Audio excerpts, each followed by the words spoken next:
Hey everyone, and welcome back to another edition of NASCAR DFS Preview. I'm AustYn. And I am Yacs. And we are going to wine country, Sonoma, California for the Toyota Save Mart 350.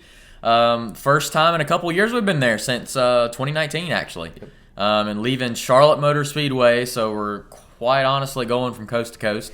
Charlotte, North Carolina, all the way out to Sonoma, which is like Northern California. Yeah. So pretty big difference in terms of the racing and all that goes. Yeah. Last week, I know on the DraftKings side, I didn't perform as well as I wished. It was very upsetting to watch Kyle Larson, even though I don't mind Kyle Larson, but to watch him lead all those laps because I didn't have him in my lineup. Yeah, I didn't either. And it was, you had to have him. You had to have him, yeah. 300. How many laps did he lead? 360 some, 350 some is in that area. But yeah, you had to have him in your lineup to win any significant amount last week. And I made the comment, I believe, in the video about how I had Truex when he led 390 something. Mm-hmm. And I remember winning then. And I believe DraftKings has gotten more difficult because more players are playing it for sure in DFS. Yeah. So it's just a little different. But I know that I played with Kyle Larson and Alex Bowman in my lineup. And believe it or not, that still wouldn't have won for me, which is insane. The ownership levels are quite crazy. I don't know if it's just the tournaments I'm in or what, but DFS has definitely gotten tougher since I started doing these videos about 3 years ago. Mm-hmm. For sure. And the races have changed too. I know with Sonoma, one thing that I don't know if people remembered from the 2019 video that I did, I highly doubt it, but they had a carousel, which is what they added because the track was like 1.9 miles. They went back to the 1997 layout, which Mark Martin was the last one to win that one, and it was adding the carousel to make it 2.52. So from 89 to 97, they had that old carousel type thing. So it's truly a real road course. It's not like not that Daytona and Charlotte are not real road courses. Courses. It's not like the Rovals. Yeah, it's one of the most, if not the most technical track on the circuit. Yeah. Coda was okay to watch. I do like watching Sonoma. I do like watching Watkins Glen too. A dry race at Coda may be okay. We don't know that yet. That's true. Very true. Yeah, that was rough. And by the way, Charlotte Motor Speedway, I understand why they brought the Roval back. And I hate to say it because it's a local track, but man, that race is boring. It's very boring. Even adding the PJ1, I think it makes it worse. Mm-hmm. I don't really like it. The engine package sucks. It wasn't just because we lost our lineup, but NASCAR, people want to see high horsepower, low downforce. And we're not seeing that at all. And even the new car now, I don't know. It probably will be the slower. It seems that way anyway, from what I'm hearing. Yeah, it'll be more downforce, which is okay. It does create better racing on restarts, but that's it. That's it. For a 600-mile race, it doesn't give that excitement. You start off, and then 20 laps in, you're in the same spot you were when you started. Yeah, and I hate the fact like the lap cars, they come up on them in the draft. Like, it mattered so much. Yeah. It was like it was a Talladega or Daytona, except they weren't. Yeah. It was just different style of racing than what we grew up on. Yep. For sure. Yep. From a fan perspective, I guess that's what you can say. I'm not liking it. Hopefully they can change, but I do know Sonoma, I believe it's the faster horsepower package, 750. Yeah. So you'll see a little bit more of that. They have 5 sets of tires. Tires are not going to be a major deal. They did bring a new tire, Goodyear did, to this track. So that's going to be something to watch for. It looks like to me they're making one that has more grip, but it wears easier. So a lot of your veteran drivers, which is what I was looking towards, and my strategy is what I'm going to be leaning towards in terms of, not fully, but mostly, the drivers that take care of their equipment. I think another thing to watch out too is starting position in this one. That's going to be something to look at because there's only 90 laps. So it's a shorter race. I don't know if it's a true 350. No, I don't think it is. Yeah, it's definitely not 90 laps. Yeah. No, so. But yeah, you got anything else to add there? I don't. No. I'll say what I need to say when I do my lineup. Yeah. All right, so let's go ahead and take a look and see what DraftKings has to offer for us this week. So we have Martin Truex Jr. starting in 19th at 10.9. No surprise there. Chase Elliott starting in second at 10.5. Kyle Busch starting in 5th at 10.3, and Joey Logano starting in 13th at 10.1. So we only have 4 drivers in the 10K range. DraftKings, from what I could tell, was a little easier to make a lineup on than FanDuel. Again, we've had some races here where we had practice to look at. We don't have practice this week. So, going off of pure past performance, starting position is very key, but also past performance at other road courses, I guess you can say, too, not just Sonoma. Yeah, that's it. Sonoma is quite different. I guess the only other road course you can compare it to, you can't really compare it to Watkins Glen, but it is closer to that. Probably Road America is what I kind of gathered. I don't think it's too far off from Coda, to be honest, but yeah, I could see Road America being more similar. Yeah. Not even Mid-Ohio or the Canadian Place, Canadian Motorsports Park, because they're actually faster. Yeah. Sonoma is just a lot of technicalities to it. So a lot of braking, a lot of ins, a lot of outs, a lot of ups, a lot of downs. Yep, elevation changes. And Dakota did have that. Yeah. So that'll be interesting to note. Looking at your lineup already, and I know he's probably going to be in the tournaments that I play, he'll probably be 80% owned, is Martin Truex Jr. So he's starting in 19th, 10-9. I don't think you can afford not to pick him in DraftKings. The points differential there, the potential value you can get. Truex has won the last 2 Sonoma races. He's won 3 in total, and his actually average finish is 18th, which is pretty shocking. But, there again, Martin Truex Jr., for those who are new to the sport, was pretty awful up until about 2010, 12, 13, somewhere in that range. And then it's like a light bulb kicked on, and then he was winning everything. So I really like Martin Truex Jr. in that spot in 19th. If he gets you the win, which is likely, that's 18 points plus your 45, plus, maybe you get some laps led in there, fastest laps. With only 90 laps, passing cars is going to be a premium, and Truex is the best driver in NASCAR in terms of saving his equipment. So I really like him at that spot. Now, Joey Logano was very interesting. He's starting in 13th at 10-1. I'm kind of shocked they actually put him in the 10K range, but I don't know who else they really would have put there. He has a lot of second-place road course finishes. He doesn't have a lot of wins. I'm trying to think. I don't know that he actually has won at Sonoma. I don't think he has. But he runs well here. He's okay, and it's not a bad value there at all. Kyle Larson starting on the pole. Denny Hamlin starting in 4th. Those are options. Larson has actually gotten the last 4 poles at Sonoma.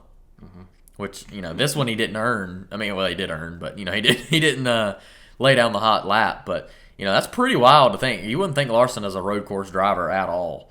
But he's starting in 1st. I don't really like him there in that spot. Too much can go wrong, especially where he's at, and I just don't like his road course repertoire either. Ryan Blaney in 11th, William Byron in 3rd. Those are drivers. Ryan Blaney's actually solid on road courses. He was someone that I did think about going with. But I'm going to give you a little different strategy here. So I went ahead and picked Chase Elliott. So he's starting in 2nd. He's at 10.5. I locked in these 2 drivers. And to be honest with you, I just want a safe lineup. I'm trying to get something safe. Chase Elliott will probably pass Kyle Larson on lap 1. That's my prediction. Probably lead 40 laps. He is the favorite to win the race. I don't know that he'll do that, but it wouldn't shock me. He's probably the best road course racer on the circuit. Although, when he does win, Truex normally finishes 2nd. So those 2 guys are pretty close. Kyle Busch is sneakily, he looked really good at COTA, especially in the Xfinity Series. And looked good in the Cup Series, but had, with the rain and calling the race. And, I believe I went into that spiel after it, where they had like 5 more hours of daylight, but they went ahead and called it. Yeah. I believe you would have called Chase Elliott. Chase would have ran out of gas. And Kyle probably would have been your victor there. It wouldn't shock me. So I'm going with these 2, 19 and 2nd. Hoping Chase Elliott stays up front. I don't think it's too much to ask. He'll be less owned than Truex, but I think you have to have him. And that leaves our average salary at $71.50. So scrolling down here, Kurt Busch, going to be insanely chalky. Starting in 30th at 9.1. And for good reason. He's good at Sonoma. He's got an average finish of 13.6. He's also got like the best driver rating. I was looking on Jayski's. And he's got the best driver rating at Sonoma, especially from the last race. And there's a few things that I tend to look at when making my lineups. It's J-Ski, Racing Reference, and Tandem Draft. Those are the 3 websites that I definitely take a lot of time in researching and trying to figure out what I'm going to do. But I'll come back to Kurt Busch later. Kevin Harvick starting in 8th at 8.9. Great price. Harvick is also very good here. Average finish of 12.7. And let's scroll down to the third driver, Ryan Newman, who is starting in 24th at 6.3. Average finish of 12.8, which is very solid. This is probably his best road course.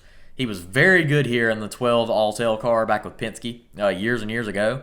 Now, he did have like a top 10 with Roush last time out, but in Stuart Haas and Richard Childress, he was hovering around the 15s. He was just consistent, really. I'm not going with him this week, but that is a very interesting driver, and he could be chalky for that reason because of his average finish. I believe he finished 6th in his last race. It was pretty good. Seventh. Yeah. Okay.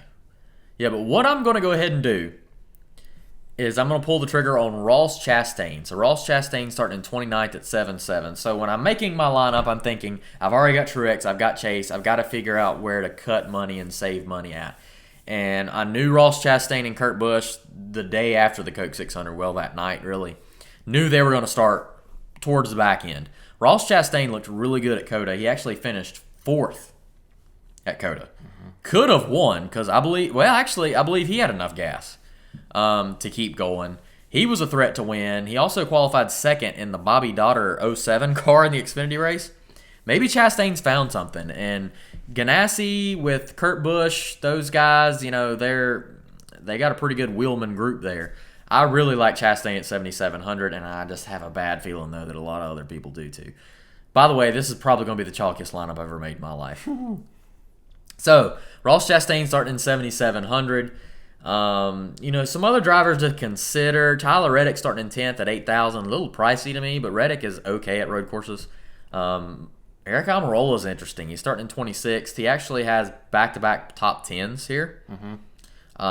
So that's a interesting driver. He could be decently owned. He is a little pricier than I would expect because he's underperforming. Oh, my Lord. He has 19.4 average, and just to give you a glimpse there, Anthony Alfredo has 19.2. Yeah.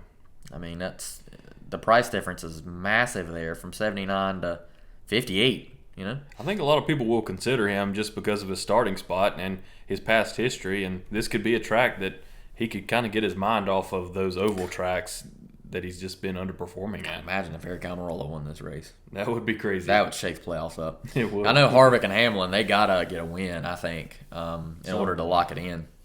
I don't know. I believe here's my thing. I firmly believe there will be more drivers than 16 win before the chase or playoffs. I keep calling it the chase. Yeah. And I think there's going to be, I hate to say it, but Kevin Harvick normally, he was left out of the Final Four last year. He'll probably be left out. They need to restructure everything for next year. Anyway, throw a bomb and blow it up, right? All right. So we got $6,900 average remaining salary. And I'm going to shock a lot of people, and I'm hoping this is my non-chalky choice. I'm going down here to the bottom dwellers with RWR, Starcom, Live Fast. And I'm going to pick Cody Ware. Cody Ware starting in 37th. Now, I did the math on this, and I'll break it down for you here in just a second.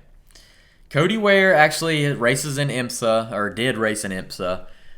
He's starting dead last, right? And his average finish is actually 36th, which is terrible at Sonoma. But he does have laps, and he did get a top 30 at the Daytona road course. Actually, top 25, I believe. He's a decent road course racer. And for him to get me 30th, a 7-point differential, that gets me 20 points. And I feel like that's all I need with what I'm getting ready to cook up here. So, without further ado, James Davison is an interesting option as well. If you went James Davison here and Cody Ware, Rick's son, you could get anybody you want. You go up and get Kyle Busch. Do I think, Davison, by the way, did you see him run at the Chicago Invitational? My Lord. Yeah, he tore it up. Yeah. If you put James Davison in a fast car, he probably could win the race.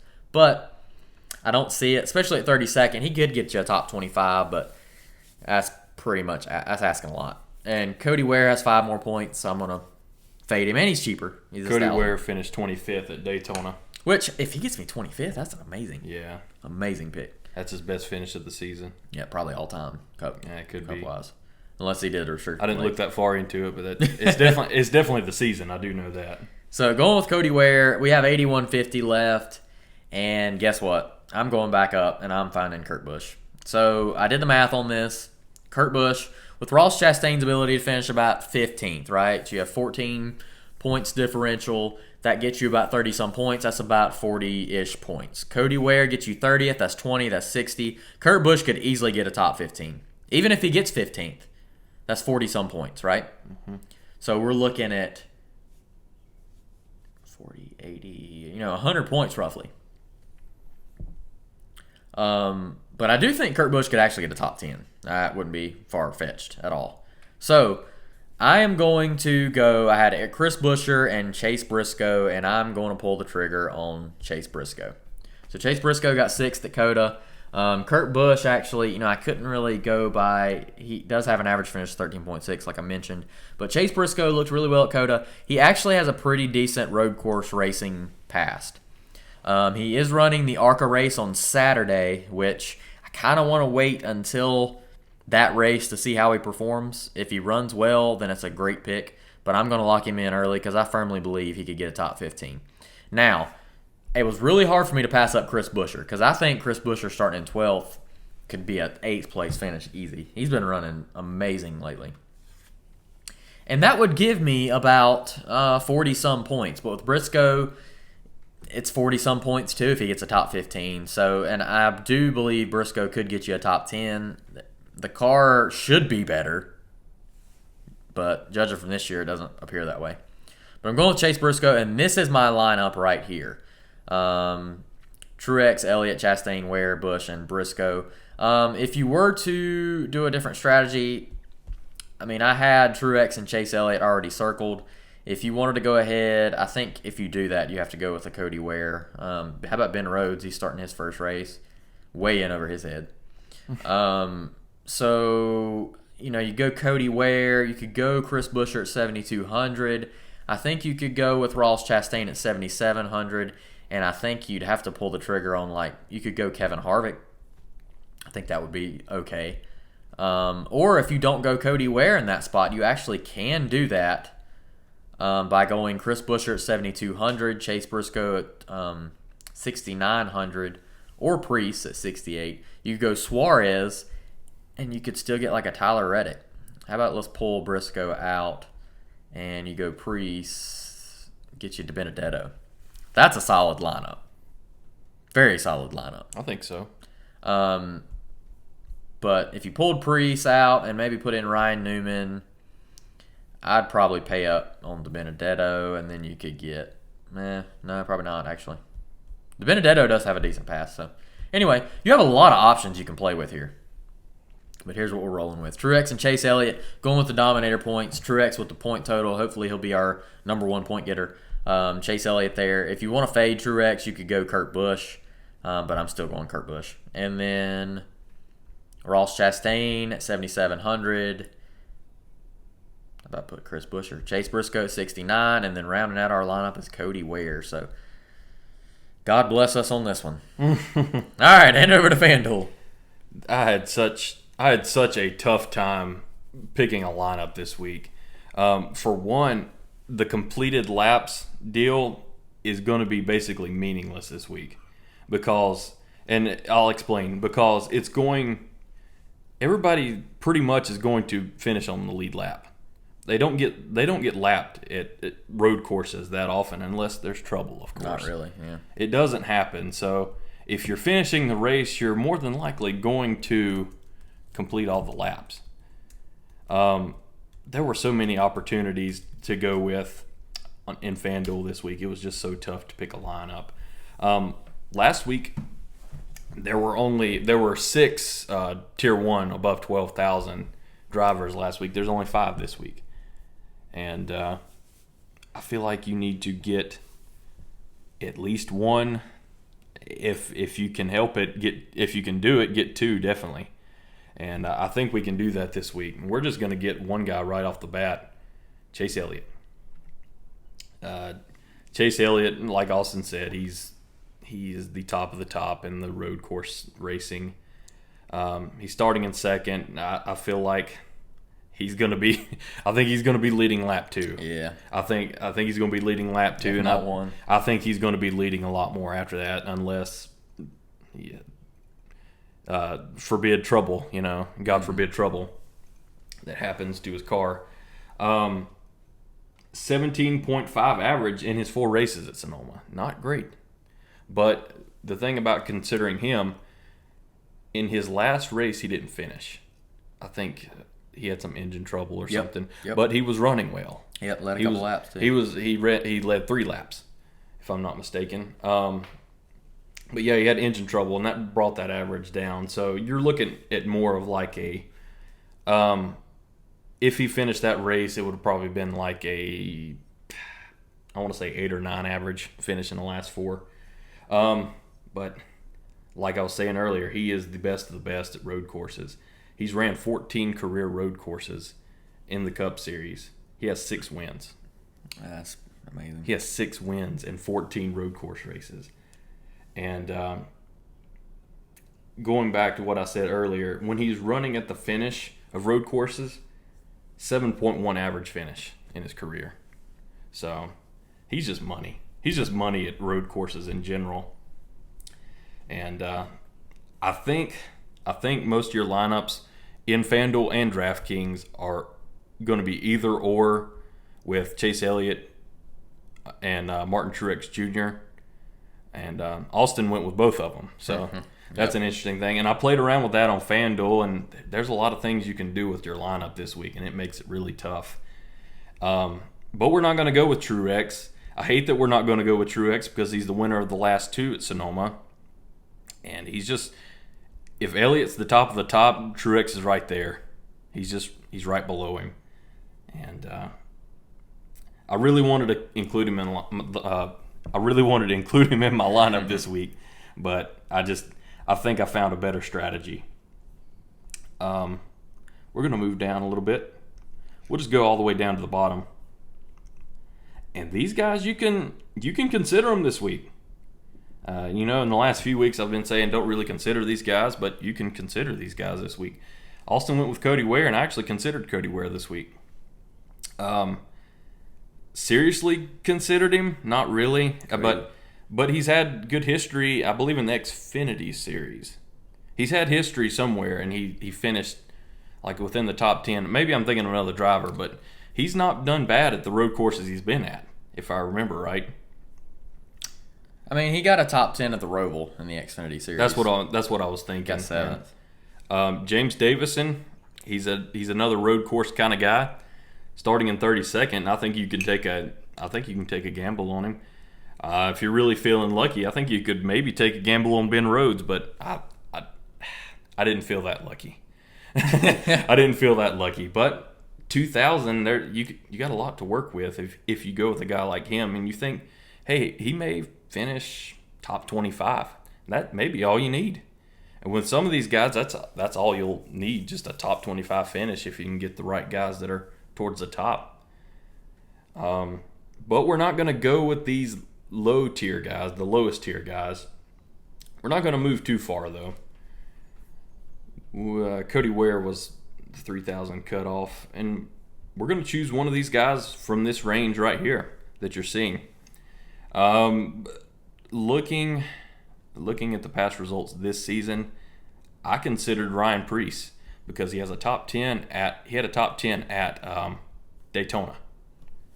And he didn't run that bad at COTA. He got top 15, I believe. Yeah, he was in that range, and 15th.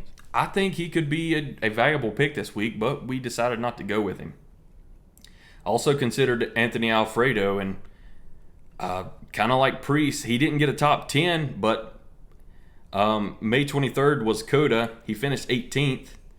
That's his second best finish of the year. And February 21st was Daytona. He finished 22nd. So that's 9 place differential there. So he's providing value at these road courses, but we're not going to go with him. But I think he could be of value this week. Eric Almarole is another one I considered. I don't think many people are going to be picking him really, just because of how bad he's performing this year. At $5,200, that's kind of a cheap price.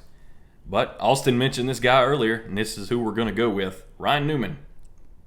Starting in 24th. He's $5,000 this week. He has a 12.8 average finish in 18 races at Sonoma. He's been there 18 times. In his career, of the tracks that he has raced more than 5 races, Sonoma is his second best. It's his second best track in his career. I would have never thought that. I would have never thought that either. And that's why we're pulling the trigger on him. He's been consistent at road courses regardless. You look at his race log, 23rd, that was Coda. May 23rd, he finished 24th. So, I mean, not great, but, I mean, he's hanging in there. And 20th, so at Daytona. Yeah, February 21st, that was Daytona.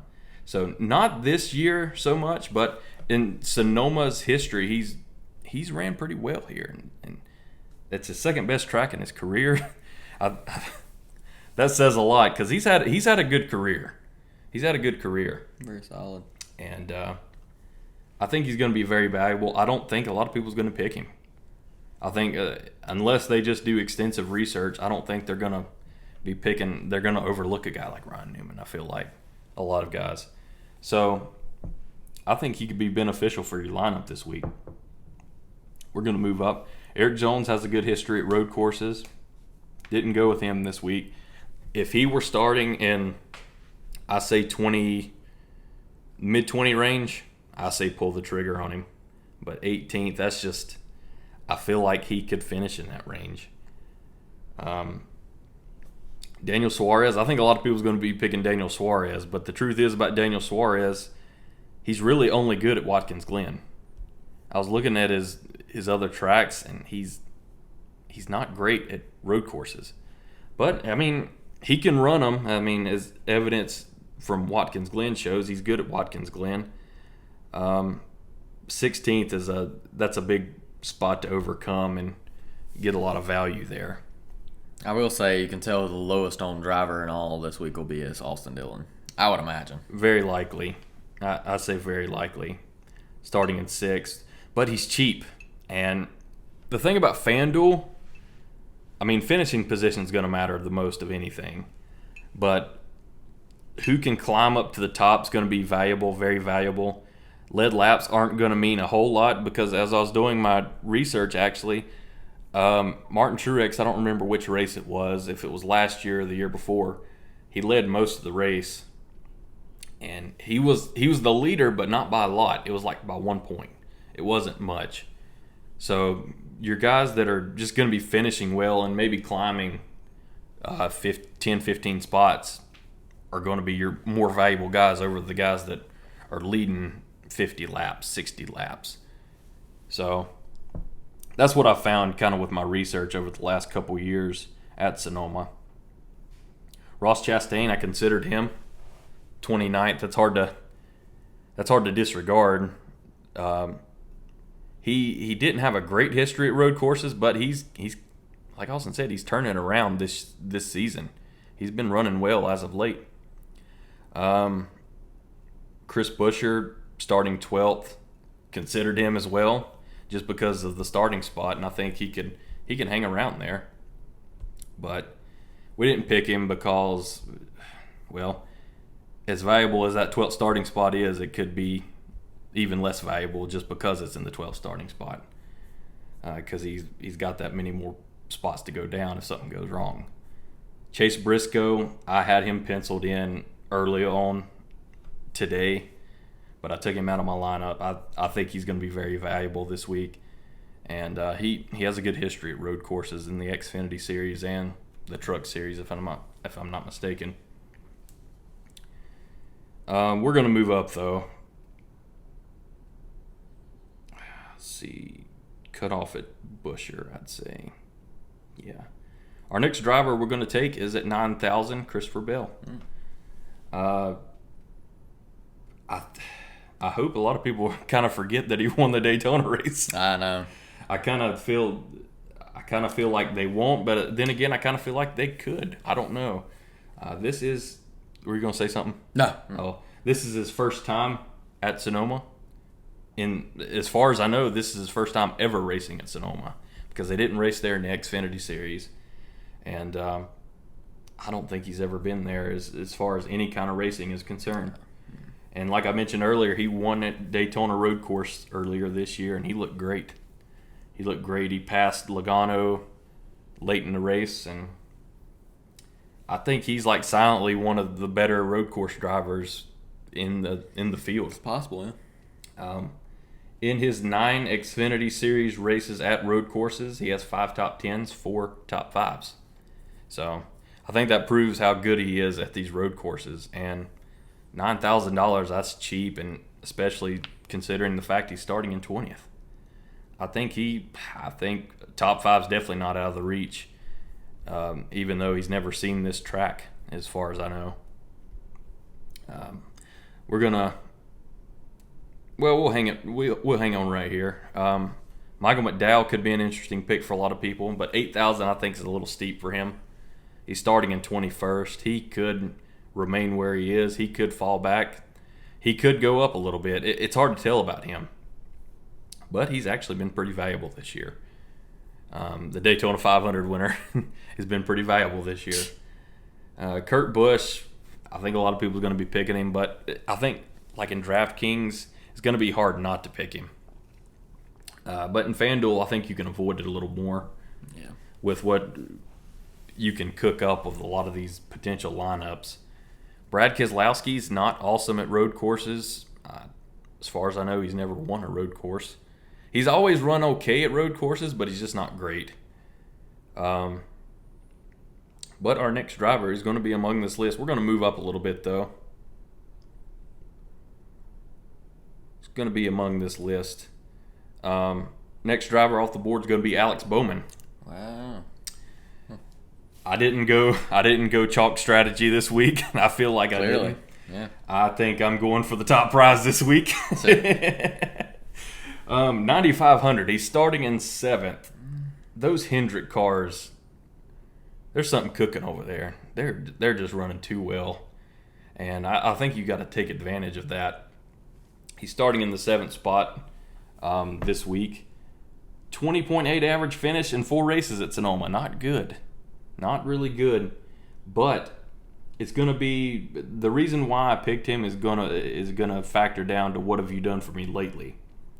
Since 2019, 7 road course races, he has an average finish of 9.7.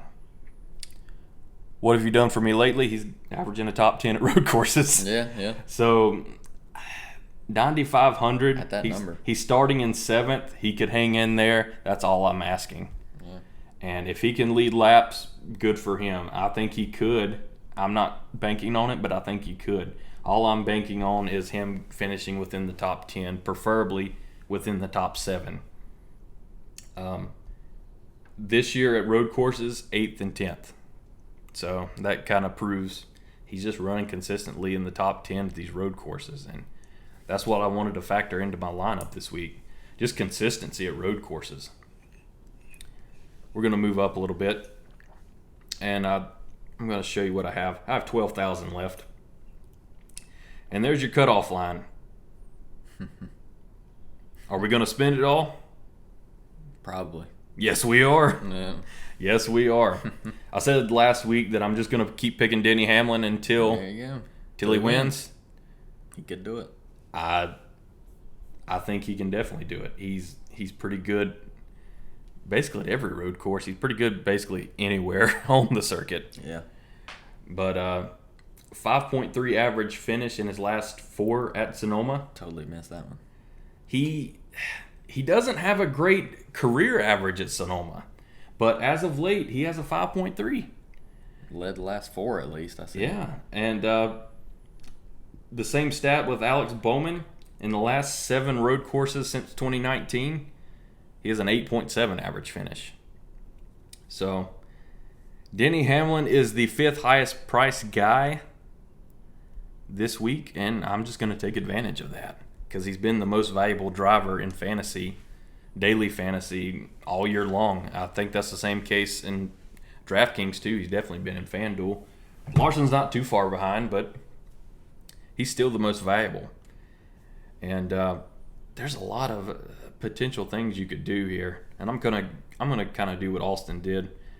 If you go with Chase Elliott and you go with Martin Truex, you could just go down. You could pick a guy like, let's say just Ben Rhodes.